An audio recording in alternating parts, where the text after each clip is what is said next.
Let me put the record straight on a couple of points.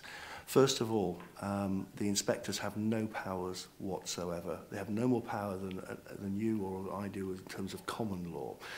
Where we end up using powers, we have to do so through either the local authority or the police. And even then, we have to convince, and quite properly so, the police officer or the local authority inspector that the course of action is the right one to take. As far as people feeling nervous about inspectors is concerned, then again, I'm afraid I'd challenge that, because my own experience being out on the road is that the majority of the public are delighted to see us. They welcome us into their homes. We're there very much to help and to solve problems. A lot of people will get diverted by some of the prosecution work that the RSPCA does, but I'd really beg them to remember that that's an infinitesimally small part of what we do. Last year we investigated well over 100,000 complaints, and only about 1.5% of those resulted in an actual prosecution. That's tiny.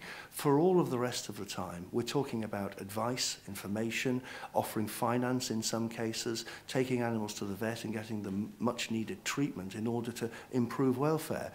I'm equally concerned about helping vulnerable people within our society. I'm equally concerned about identifying where appropriate if our officer has a concern about child welfare. And we want them going in, ever so short of prosecution, to make that difference. Where we go into an address and there has been a fundamental failure of ownership, where the animal is clearly dead, emaciated, microwaved, thrown from a balcony, dog fighting cases, cockfighting cases, those kinds of examples, I need them to shift mentally from the social worker behaviour and model to one where they are a very, very effective investigator, gatherer of evidence, officer of the court, to make sure that that individual is rightly, I believe, held accountable for their disgraceful conduct. People often wonder why the RSPCA, or question why the RSPCA prosecute.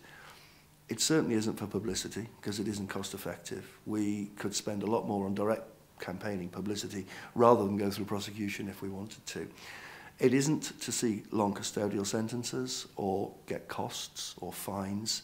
The only reason, the significant test that has to be passed, is whether or not it is desirable to see an individual disqualified from having ownership or custody and control of the animal, so they cannot inflict that cruelty again or reoffend.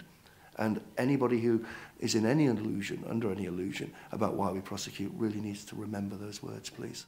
I'm very proud of the number of prosecutions where we achieve success, because ultimately the test as to whether or not the prosecution was appropriate rests with the magistrates, and we do well, over 97%. I'm equally very proud of the fact that we've improved over the last few years immeasurably with the number of appeals involved.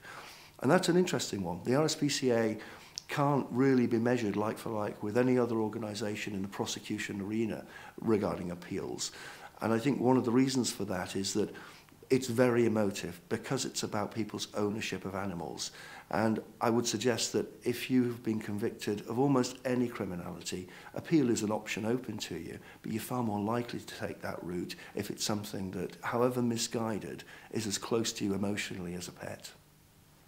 I personally and professionally have always considered, on one level, prosecution a failure. It's a failure of wider society. The matter has gone too far. I wish that the member of public who had contacted us, for instance, might have rung sooner, because then we could have prevented. And of course, that's the beauty of the new Animal Welfare Act. It's actually empowering us to deal more effectively with the situations sooner than we otherwise might have been able to.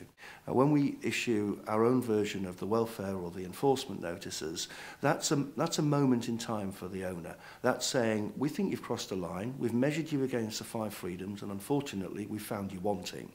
In the old days, that would have been the end of the conversation. We would have got up and left, and more often than not, that advice wouldn't have been heeded, would have been ignored, and we would have been into a court and conflict situation. Now we find that only 10%, given the formality of that process, of the people that we deal with and issue formal notice, are actually ignoring. And in those circumstances, that means that we're not boarding animals, which in some cases can compromise their own welfare. We're not taking people through an adversarial court process, which is A, costly and horribly debilitating for the individual.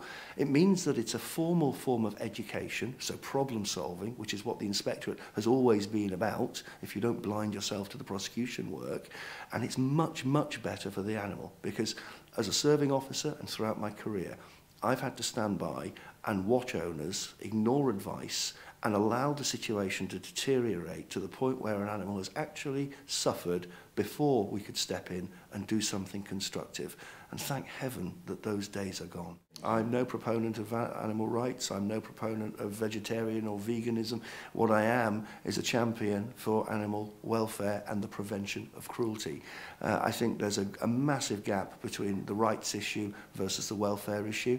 I think that our duty of care as mankind is completely made out as far as the animals that we have in our care, and any other debate or argument is of no use to me.